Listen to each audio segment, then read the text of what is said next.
Hello friends, Rajasthan rockers के YouTube channel पे आपका फिर से स्वागत है। इस वीडियो में हम राजस्थान कला और संस्कृति के एक महत्वपूर्ण टॉपिक राजस्थान के त्योहारों को पढ़ेंगे। तो ये वीडियो अंत तक ज़रूर देखें, क्योंकि इस वीडियो में हम ये टॉपिक पढ़ने के साथ साथ में इसको याद करने की भी कोशिश करेंगे एक ट्रिकी वे के साथ में। तो चलिए वीडियो को शुरू करते हैं। सबसे पहले है हिंदू त्यौहार। हिंदू त्यौहार विक्रमी कैलेंडर के अनुसार मनाए जाते हैं और विक्रमी कैलेंडर है वो चंद्रमा पर आधारित कैलेंडर है। इसमें प्रत्येक तीसरे वर्ष में एक महीना अधिक होता है, उसे हम अधिमास कहते हैं। ये एक महीना अधिक क्यों होता है? क्योंकि जो विक्रमी कैलेंडर है वो चंद्रमा आधारित कैलेंडर है, जबकि ईस्वी कैलेंडर है वो सूर्य आधारित कैलेंडर है। तो विक्रमी कैलेंडर को ईस्वी कैलेंडर के बराबर लाने के लिए हर तीसरे वर्ष में एक महीना अधिक जोड़ा जाता है, जिसको अधिमास कहा जाता है। विक्रमी कैलेंडर है उसमें प्रत्येक माह में 2 पक्ष होते हैं, जिसका पहला पक्ष कृष्ण पक्ष होता है और दूसरा पक्ष शुक्ल पक्ष होता है। जब कृष्ण पक्ष समाप्त होता है, यानी कि कृष्ण पक्ष का अंतिम दिन अमावस्या होगा और शुक्ल पक्ष का अंतिम दिन पूर्णिमा होता है। अर्थात इसको हम ऐसे भी बोल सकते हैं कि महीने का जो अंतिम दिन होता है वो पूर्णिमा होता है और महीने का पहला दिन होता है उसको एकम या प्रतिपदा कहते हैं हम। हिंदू नववर्ष है वो चैत्र शुक्ल एकम से शुरू होता है, यानी कि यहाँ हम देखें कि जब महीने का पहला पक्ष कृष्ण पक्ष होता है तो हिंदू नववर्ष है चैत्र शुक्ल एकम से क्यों शुरू होता है? तो इसमें चैत्र मास के अंतिम 15 दिन वर्ष के प्रारंभ में शामिल किए जाते हैं, जबकि पहले 15 दिन है वो वर्ष के अंत में आते हैं।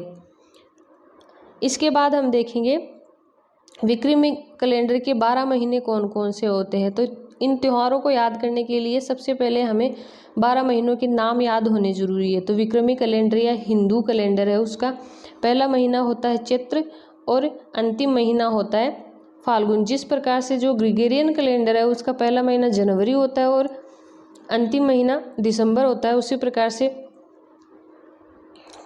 विक्रमी कैलेंडर का पहला महीना चैत्र होता है और अंतिम महीना वो फाल्गुन होता है। इसके बाद हम देखें तो चैत्र के बाद में आता है बैसाख, ज्येष्ठ, आषाढ़, श्रावण, भाद्रपद, आश्विन, कार्तिक, मार्गशीर्ष, पौष, माघ और फाल्गुन। इस तरह से विक्रमी कैलेंडर में 12 महीने होते हैं, जिसका पहला महीना चैत्र और अंतिम महीना फाल्गुन होता है।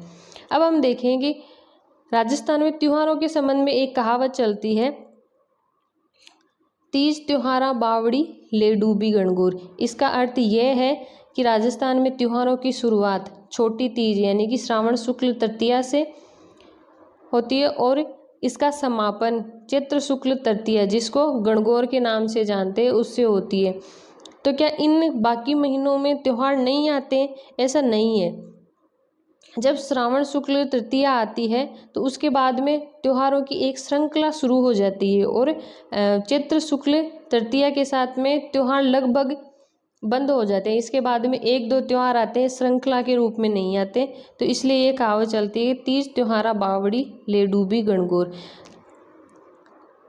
सबसे पहले हम श्रावण मास के त्योहारों को देखेंगे। तो श्रावण मास में पहला पक्ष है कृष्ण पक्ष आता है। तो कृष्ण पक्ष में 3 त्यौहार आते हैं। पहला है नागपंचमी, दूसरा निडरी नवमी और तीसरा है हरियाली अमावस्या। यानी कि पंचमी को, श्रावण मास की पंचमी, कृष्ण पक्ष की पंचमी को नागपंचमी, नवमी को निडरी नवमी मनाई जाती है, जिस दिन नेवले की पूजा होती है, और अमावस्या को हरियाली अमावस्या के रूप में मनाया जाता है। यानी इस दिन 3 मेले लगते हैं। पहला है क्लव वृक्ष मेला है जो मांगलियावास अजमेर में भरता है, दूसरा फतेह सागर मेला और जो उदयपुर में भरता है, और तीसरा है बूढ़ा जोहड़ मेला जो कि श्री गंगानगर में भरता है। यानी कि हरियाली अमावस्या के दिन 3 मेले राजस्थान में प्रसिद्ध है, क्लव वृक्ष मेला, फतेह सागर मेला और बूढ़ा जोहड़ मेला। इसके बाद में आता है शुक्ल पक्ष, यानी श्रावण मास के शुक्ल पक्ष की तृतीया को छोटी तीज के रूप में मनाते हैं हम। ये प्रकृति प्रेम और पति पत्नी के प्रेम का त्यौहार है। यानी कि महिलाएं हैं इस दिन अपने पति की लंबी उम्र के लिए व्रत रखती है। इसमें महिलाएं लहरिया ओढ़नी ओढ़ती है और जयपुर में छोटी तीज की सवारी निकाली जाती है। यानी कि छोटी तीज की सवारी है वो जयपुर की प्रसिद्ध है। इसके बाद में आता है रक्षाबंधन। रक्षाबंधन श्रावण मास की पूर्णिमा को मनाया जाता है, जिसको नारियल पूर्णिमा के नाम से भी जानते हैं। इस दिन श्रवण कुमार की पूजा की जाती है। तो याद करने के हिसाब से हम देखें तो रक्षाबंधन के दिन अब बहन क्या करती है, अपने भाई की राखी बांधती है, तो मिठाई के साथ में वो एक नारियल भी देती है उसको। तो ये क्योंकि इसको नारियल पूर्णिमा है, ये नारियल पूर्णिमा के रूप में मनाया जाता है। इसके बाद में आता है भाद्रपद का महीना। भाद्रपद का महीना है वो विक्रमी कैलेंडर का सबसे बड़ा महीना माना जाता है, क्योंकि इस महीने में सबसे ज़्यादा त्यौहार आते हैं। तो इसके कृष्ण पक्ष के त्योहारों को हम देखें तो कृष्ण पक्ष में पहली आती है तृतीया, फिर षष्ठी, फिर अष्टमी, नवमी। तृतीया को बड़ी तीज, बूढ़ी तीज, सातुड़ी तीज या कजली तीज के रूप में मनाते हैं। बूंदी की बड़ी तीज की सवारी प्रसिद्ध है। अगर हम छोटी तीज की सवारी देखें तो वो जयपुर की प्रसिद्ध है, और बड़ी तीज की सवारी देखें तो वो बूंदी की प्रसिद्ध है। यहाँ बैसे बड़ी और बैसे बूंदी, आप इस कोड वर्ड से याद कर सकते हैं। इसके बाद में आता है षष्ठी, जिसको हम छठ के नाम से जानते हैं। इसे उब छठ या हल छठ कहा जाता है। इस दिन बलराम जयंती मनाई जाती है। इस दिन महिलाएं या लड़कियां हैं उब छठ का व्रत रखती है। इसके बाद आती है अष्टमी। अष्टमी को कृष्ण जन्माष्टमी मनाई जाती है। कृष्ण जन्माष्टमी के दूसरे दिन आती है नवमी। नवमी को गोगा नवमी के रूप में मनाया जाता है। इस दिन दो जगहों पर मेले लगते हैं। पहला ददेरवा चूरू में लगता है, जिसको गोगा जी का जन्म स्थान माना जाता है। इसको शीर्ष मेड़ी के नाम से भी जाना जाता है। दूसरा गोगा मेड़ी हनुमानगढ़ में लगता है, जिसको धूर मेड़ी कहते हैं, जहाँ पर गोगा जी का समाधि स्थान है। तो भाद्रपद के कृष्ण पक्ष में बड़ी तीज, उब छठ, कृष्ण जन्माष्टमी, गोगा नवमी, ये सारे त्यौहार मनाए जाते हैं। इस दिन जो गोगा नवमी है, इस दिन किसान हल के 9 गांठ वाली राखी बांधता है, यानी कि नवमी है, नवमी का मतलब है 9। तो इस दिन किसान क्या करता है, अपने हल के 9 गांठ वाली राखी बांधता है। इसके बाद में आता है बारस, जिसको हम बच बारस के रूप में मनाते हैं। इस दिन साबुत अनाज का प्रयोग किया जाता है, चाकू का प्रयोग नहीं किया जाता है। फिर आती है अमावस्या। अमावस्या को सती अमावस्या कहा जाता है, यानी कि श्रावण मास की अमावस्या को हरियाली अमावस्या के रूप में मनाते हैं, और भाद्रपद अमावस्या है उसको सती अमावस्या के रूप में मनाते हैं। और इस दिन रानी सती मेला लगता है झुंझुनू में। इसके बाद आते हैं शुक्ल पक्ष के त्यौहार। भाद्रपद जो महीना है उसके शुक्ल पक्ष के त्योहारों में पहला द्वितीया, यानी द्वितीया के दिन रामदेव जयंती मनाई जाती है, जिसको बाबेरी बीज के नाम से भी जाना जाता है। इस दिन रामदेवरा रूणीचा में है वो मेले का प्रारंभ हो जाता है, यानी कि द्वितीया से प्रारंभ होकर एकादशी तक ये मेला चलता है, जिसको मारवाड़ का कुंभ भी कहा जाता है। यानी कि जो रामदेवरा में मेला लगता है उसको मारवाड़ का कुंभ उपनाम से भी जानते हैं। इसके बाद में आती है गणेश चतुर्थी, यानी भाद्रपद शुक्ल चतुर्थी को गणेश चतुर्थी के रूप में मनाते हैं। इसके अन्य नाम है शिव चतुर्थी, कलंक चतुर्थी, चतरा चौथ, यानी कि इसको गणेश चौथ भी कह सकते हैं, शिव चतुर्थी, कलंक चतुर्थी और चतरा चौथ, इन सभी नामों से जाना जाता है। इसके 2 जगहों पर मेले लगते हैं, पहला रणथंभौर और दूसरा है जैसलमेर में। रणथंभौर में त्रिनेत्र गणेश मंदिर है जहाँ पर मेला लगता है, और जैसलमेर में चुंगी गणेश तीर्थ मेला लगता है।